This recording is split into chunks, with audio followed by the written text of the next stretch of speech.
Bobcats to another edition of From the Field to the Fans. I'm your host, Odus, and with me, as always, sports editor Quixem Ramirez.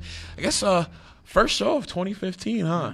We're late, but hey, how are you doing in 2015? Pretty good year. Yeah, hopefully. Hopefully for the men's basketball team, 4-game losing streak right now in the new year. Not exactly what they want to be happening for them right now, but that's okay. I think Casper will right the ship and figure out everything there. But before we get to the men's, of course, ladies first, let's talk about the women's basketball team. Currently on a 3-game winning streak, beating rival UT Arlington 60-53, Georgia Southern 67-57, and Appalachian State Saturday 67-58.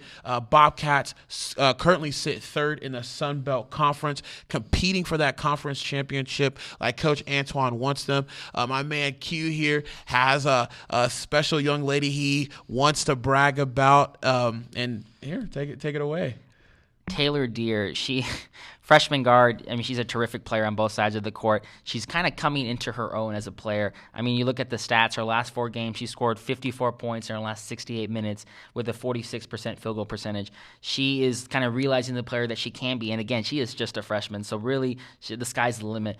Coach Senator Antoine, with some injuries and with some rotation, she's finally entrusted Taylor Deere with more part of the offense. And you see her really like in a play against Appalachian State, Taylor Deere in transition, crossover to her left hand, lefty hook, on the run, contested. And it was one of those plays that you don't see very often in the women's game. And she's just started, and there's still time for her to, find her own. And Coach Zeed said that after the game that she realized that once she started playing defense, she's starting to put her against the best offensive player on the team, and that's really starting to be her role. And she's kind of found some success there. No. Success there. It's all good. Success is a hard word. It's even harder to spell. It's for a some big people. word, like 3 syllables, something like that. I mean, I can only do 2 or less.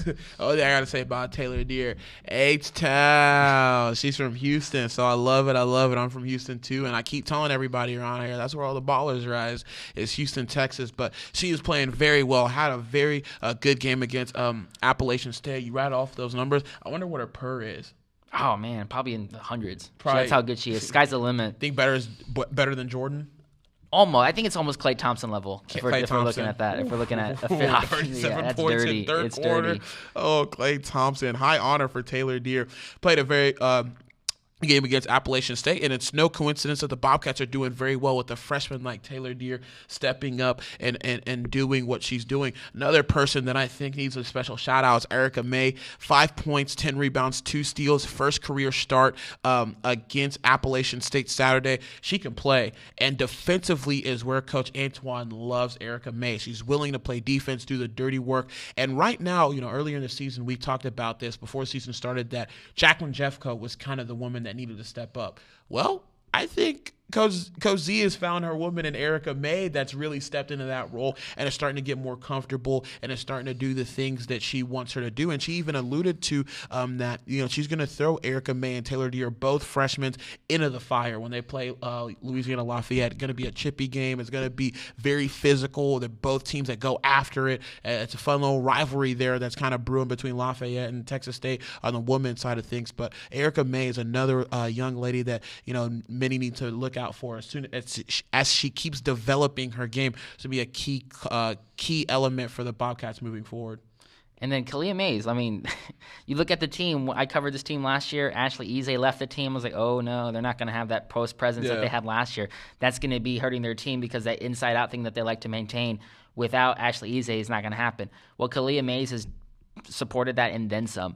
She's been getting double-double. She had a double-double in her last game. You see her in the post doing like back spins against the opponent and making shots, and she's like looking comfortable. And I did not expect her to be that good that quickly, and she's already there. And this team has, put her 30 minutes and trust in her, and she is really the force that they always needed, now they have. Yeah, sure. And I completely agree with you. And I think when we were watching the game on Saturday, I came over to you and I said, she kind of reminds me of Bill Lambier, Rick Mahorn. Some sweet little post there, yeah. And she's got a nasty streak to her, too. Kalia Mays isn't one to, be very nice on the court. And you need that. You need that. At least one person. You need that guy like the Steven Jackson of the Spurs to be that force. You had to just bring in a Spurs mention, didn't you? Once a podcast. Whatever. We'll let it slide. But Kalia Mays, though, really, Bill Lambier, Rick Mahorn, and me, kind of the best bad girl image. She's very chip on her shoulder. And I think Coach Antoine loves that about a post presence in her. 16 points, 10 rebounds against Appalachian State on Saturday. She's doing what she needs to do as that big presence down low for the women's basketball team. And I love the way she plays. I love the nasty streak.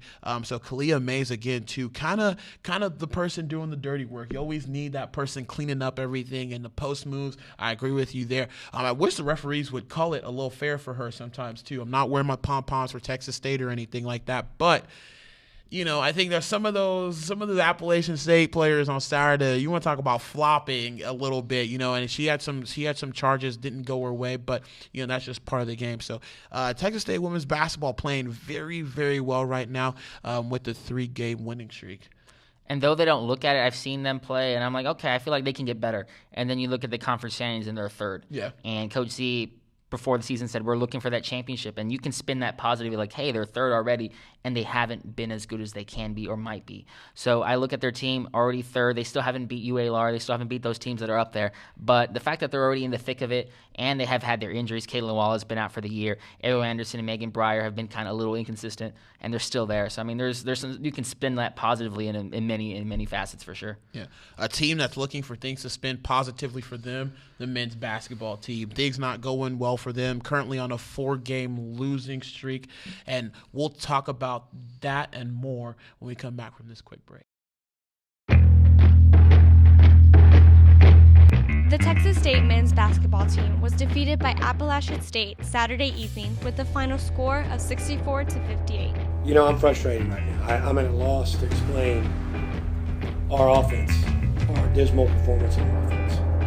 I've not had a team go through a slump this bad, I think, in my history as a head coach. The Bobcats have lost 4 games in a row and are now 8th out of 11 teams in the Sun Belt Conference. Texas State is shooting 37.7% in 10 conference games, which is last in the conference. We got to do a better job putting the ball in the basket on offense. I think we're just going through a little of a rough patch. We need to figure it out, but I think I'm confident that we'll bounce back. The Bobcats' next game will be Saturday, January 31st against the Louisiana Raging Cajuns at Strand Coliseum. And we're back. What you just saw there was kind of a recap video of what happened Saturday against Appalachian State with the men's basketball team there. Clearly, Casper did not look happy, really frustrated. One of the things that I thought that was a little bit more funny in the press conference was just kind of him leaning back, arms folded, and him just saying he has no words for what happened to the offense that he's trying to create here at Texas State. 4-game losing or lack thereof. Yeah, 4-game losing streak. They lost to Arkansas State in overtime 78-73, losing to Arlington 66-55. Then you lose to Georgia Southern 45-43, and let's not even talk about even trying to watch that game. And then Appalachian State 64-58, which I thought they stayed pretty competitive in for most of the time. But, man, they have struggled. They're now 8th in the Sun Belt Conference. That's the last spot for you to get into the postseason tournament. And right now, I think the players, I think Casper, I think the assistant coaches, I think the ball boys are trying to figure out what happened to the offense in this last 4 games. Much like the New England Patriots footballs, I feel like this team is deflated. I feel like this team has lost their edge that they had in the beginning of the year when they're beating Georgia State in triple overtime and they're playing those games down to the wire. DJ Brown is sinking game-winning shots, and everyone's getting that confidence, and now they just hit a wall that Coach Casper called the biggest shooting slump he's ever seen in his coaching career, and that spans 20-plus years. So he's seen a lot, and this team just cannot put the ball in the basket, as Amani Gant said. Casper called it dismal offensive performance. It's probably even worse. That's putting it lightly. Out of 351 teams in Division I, they're 319th in adjusted scoring offense.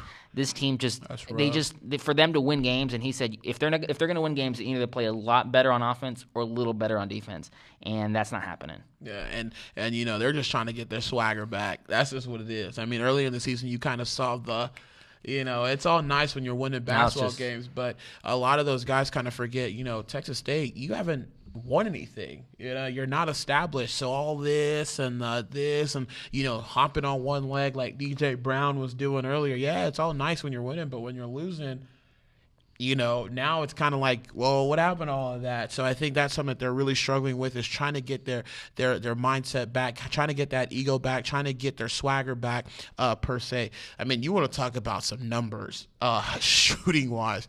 Against Arkansas State, 34.4% from the field. Georgia Southern, 32.1% from the field. UT Arlington, 29.6% from the field. Appalachian State, 36.8% from the field. Against Georgia Southern from the three-point line, they shot 9.1%. I believe they went from 1 for 11. That sounds high. 1 for 11, from three-point land against Georgia Southern. Free throw shooting hasn't exactly been their friend either. Georgia Southern, they shot 53.3%. Against UT Arlington, they shot 64%. I mean, shooting-wise, if no one's guarding them, if they're on the three-point line, if they're inside the three-point line, if they're shooting short corner or layups, dunk. They've missed a lot. I think, in the press box there, some of our friends are keeping tallies of how many missed layups and at dunks. least 6 or 7 in the last game. Yeah. And I think now if you combine the last 2 games, I think someone was telling me it's like 11 missed layups, 3 missed dunks.